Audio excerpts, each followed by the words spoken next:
آپ اللہ کے علاوہ کسی کو لائق عبادت نہیں مانتے. بھائی قرآن، سنت، دین، اسلام، دلائل، عقل، ان سب کے حوالے سے اب یہ تو بتائیں کہ اللہ کے علاوہ کوئی اور لائق عبادت کیوں نہیں؟ کوئی اللہ کا ایسا امتیاز بیان فرمائے، اللہ کی ایسی خصوصیت بیان فرمائے، اللہ کا کوئی ایسا اختیار بیان فرمائے جس اختیار میں کوئی اس کا شریک نہیں، اس لیے اس کے معبود ہونے میں بھی کوئی اس کا شریک نہیں.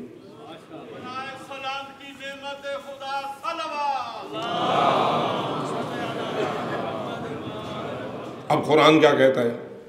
کون ہو سکتا ہے معبود؟ کون ہو سکتا ہے لائق عبادت؟ یا ایھا الناس اعبدوا ربکم الذی خلقکم والذین من قبلکم.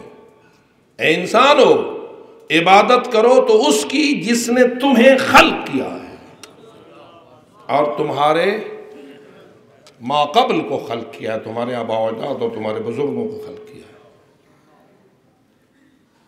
اور پھر کہتا ہے کہ کون ہے لائق عبادت؟ رب تمہارا کون ہے؟ جس کے متعلق پھر کہتا ہے یحیی و یمیت، جو موت و حیات کا مالک ہے. حضرت ابراہیم کا مناظرہ یاد ہے نمرود کے ساتھ ہوا تھا. قرآن مجید نے 3-4 موت و حیات کے ساتھ متعلق واقعات سورہ بقرہ میں تلک الرسل فضلنا بعضهم علی بعض والی اس تیسرے پارے میں آیت الکرسی کے اختتام کے بعد مسلسل ایک کے بعد دوسرا، دوسرے کے بعد تیسرا تذکرہ موت و حیات کے حوالے سے کیا ہے. اور ہم چاہتے ہیں کہ آپ حضرات، اللہ توفیق دے آپ کو، جیسے کہ شیخ صاحب قبلہ متضل اللہ علیہ نے قرآن مجید کا ترجمہ کیا، اس کے ساتھ حاشیہ لگا اور تفسیر کی، اسی طرح بہت ساری، اور ان کو ذرا پڑھیں، ان میں جائیں، اپنے گھروں میں اس کو رواج دیں. ایک محفل اپنے گھر میں ایسی قائم کریں کہ ناشتے سے پہلے بیٹھ جائیں، بچوں اور بچیوں کو جمع کریں اور کہیں 5 منٹ کے لیے پہلے یہ قرآن پڑھو، اس کے چند آیتوں کا ترجمہ پڑھو، اس کی تفسیر پڑھو، پھر تمہارے لیے یہ میرا ناشتہ حلال ہے. واللہ مجلس امام حسین کا فائدہ تجھے تیرے گھر میں ملے گا. خدا ہم آخر اس بات کی طرف آئیں، کچھ محافل، کچھ رواجات ایسے قائم کریں جس سے کہ ہم اپنے گھر میں نور معرفت توحید کو بانٹنے کا عمل انجام دیں. حضرت ابراہیم، اگر آپ توجہ کریں، آپ نے وہ کلہاڑا اٹھا کر ان بتوں کو کیوں توڑا تھا؟ بت اپنی عبادت خود کراتے تھے یا لوگ ان کی عبادت کرتے تھے؟ مجرم کون تھے، بت یا بت پرست؟ تو یا ابراہیم ذرا تھوڑا سا بت پرستوں کا سر ٹھیک کرو. مجرموں کا جا کر ان کا سر کاٹو، ان بیچارے پتھروں کا یا لکڑیوں کا کیا قصور ہے؟ میرے خیال میں آپ بھی پتھروں کو ہی توڑیں گے. اصل میں کن کا سر پھوڑنا چاہیے؟ بت پرستوں کا سر پھوڑنا چاہیے نا. مجرم تو وہ ہیں جو عبادت کر رہے ہیں، ان بیچاروں کا انہوں نے پتھر اٹھایا، گھڑا مڑا اوپر آ کے رکھ دیا. پتھر کو کیا پتا ہے کہ میرے ساتھ کیا ہو رہا ہے؟ پتھر آپ کے سڑک کا ہو یا پتھر ان کے بتوں والا ہو، خدا بنا لیا تو اس کی مرضی، ایک انجن کے نیچے اس کو رگڑا پلا دیا جائے اس کی مرضی، یہ آپ کا کام ہے. تو یا ابراہیم، اے ابو الانبیاء و شیخ الانبیاء، یہ کیا کر رہے ہو؟ تو اب سوچنا تو پڑے گا کہ انہوں نے یہ کلہاڑا اٹھا کر ان کا سر کیوں پھوڑا. تو جواب یہ تھا کہ اس وسیلے سے دراصل وہ شرک کا سر کاٹنا چاہتے تھے.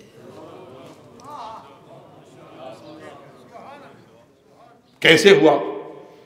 کیا خیال ہے؟ آپ کا اندازہ نہیں ہے؟ حضرت ابراہیم کو یہ توجہ نہیں ہوگی کہ جب میں ایسا کروں گا تو میرے ساتھ کیا ہوگا.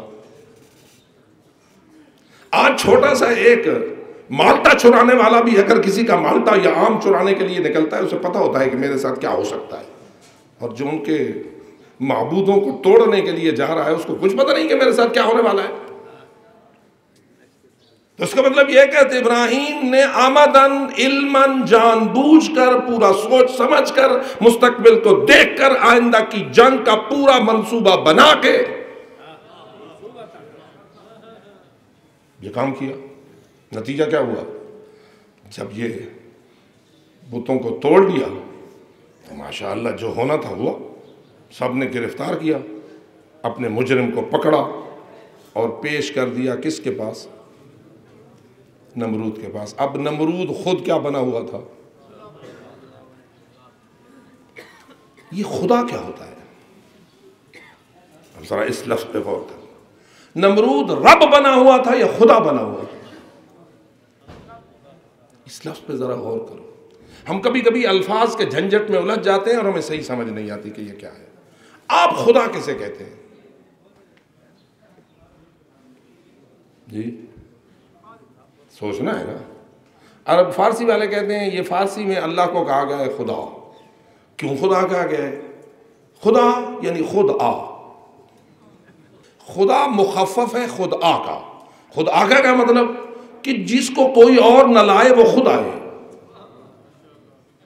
یعنی جو اپنے وجود میں کسی کا محتاج نہ ہو اور جو خود بخود موجود ہو، بذات خود موجود ہو، وہ ہوتا ہے خدا، یعنی بنام واجب الوجود۔ واجب الوجود کی بحث اور ہے۔ سوال یہ ہے کہ نمرود کا دعویٰ کیا تھا؟ وہ اپنے رب ہونے کا مدعی تھا۔ فرعون کا دعویٰ کیا تھا؟ انا ربکم الاعلی۔ آپ اللہ کو اللہ مانتے ہیں ایک، رب مانتے ہیں دو۔ رب کون ہوتا ہے جو آپ اللہ کو مانتے ہیں؟ الحمدللہ، ذرا پوری محبت کے ساتھ، الحمدللہ رب یعنی سورہ فاتحہ میں اللہ نے جب بسم اللہ کے بعد سورہ فاتحہ کو شروع کیا ہے تو اپنا پہلا تعارف اللہ نے کیا کروانا چاہا ہے؟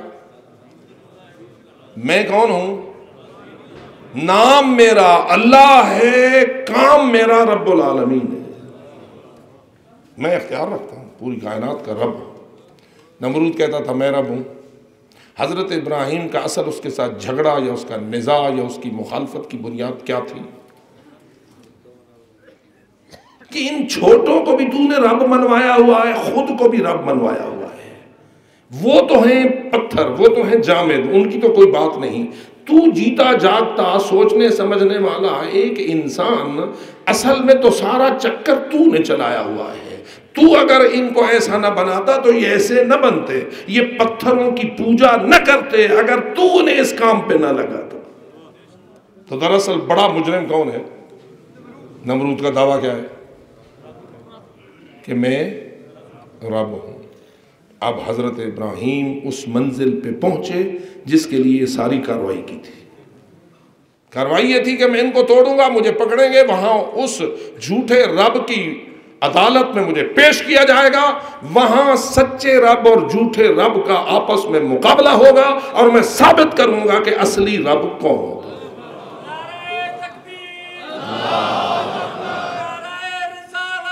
یا رسول اللہ،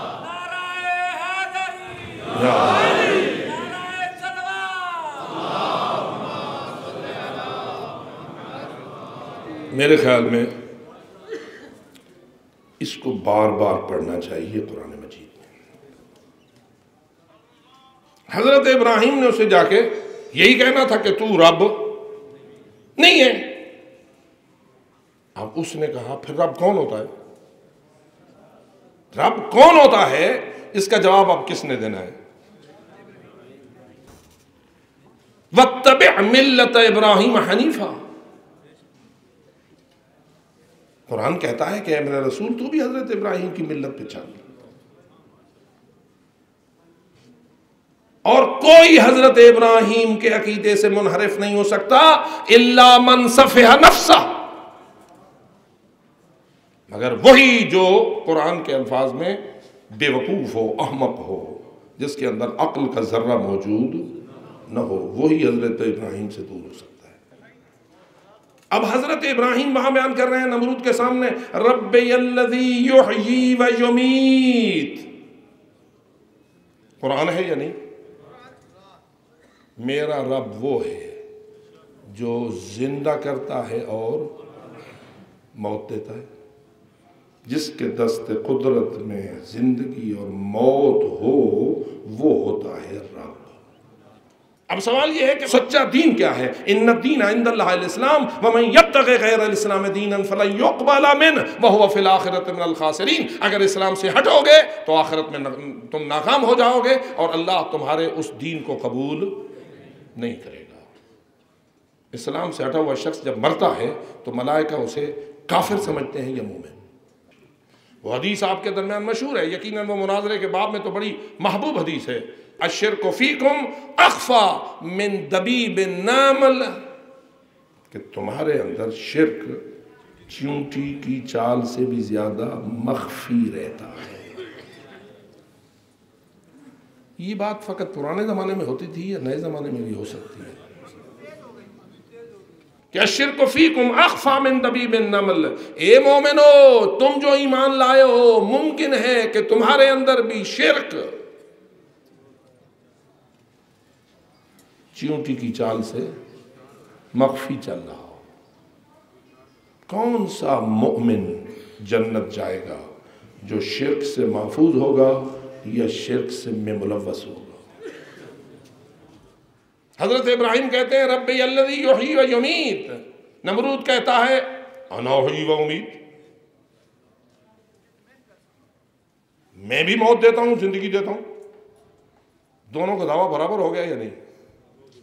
جی اب حضرت ابراہیم کہتے ہیں میرا اللہ موت و حیات کا مالک ہے، وہی میرا رب ہے۔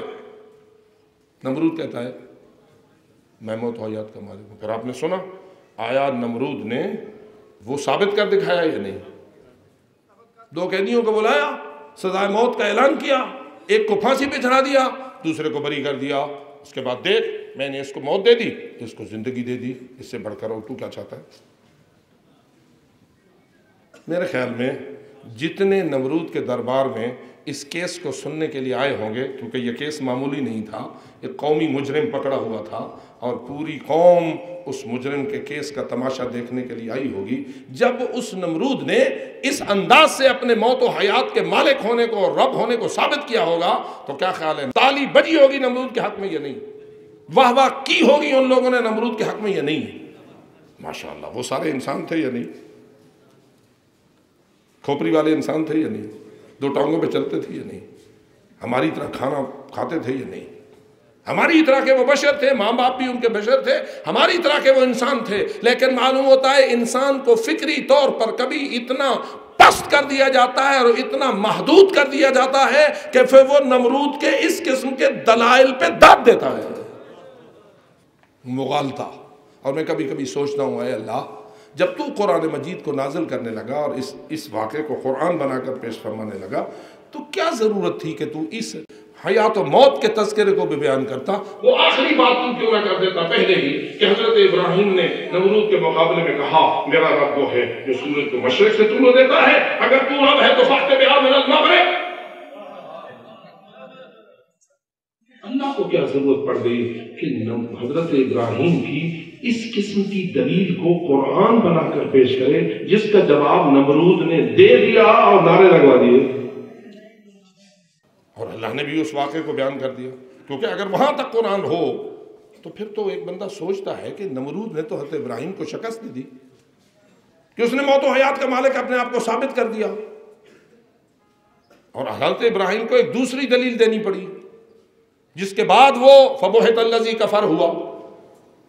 تو اس سے پتہ چلتا ہے کہ ہاں قرآن یہ چاہتا ہے کہ وہ اپنے ماننے والوں کو متوجہ کرے کہ کبھی تمہارا دشمن مغالطہ دہندگی سے فائدہ اٹھاتا ہے اور تمہیں اتنا سمجھدار ہونا چاہیے کہ تم بولنے والے کے مغالطے کے فن کو جانتے ہو۔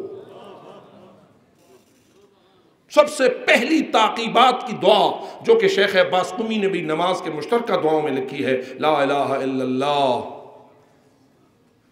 الہ واحد ونحن لہ مسلمون، لا الہ الا اللہ ولا نعبد الا ایاہ مخلصین لہ الدین ولو کرہ المشرکون، لا الہ الا اللہ ربنا، اس کو پھر پڑھیے، ربنا ورب آبائنا اولین لا الہ الا اللہ وحدہ وحدہ وحدہ انجز وعدہ نصر عبدہ اعز جندہ ہزم الاحزاب وحدہ فلہ الملک ولہ الحمد. آگے اب آپ نے پڑھنی ہے.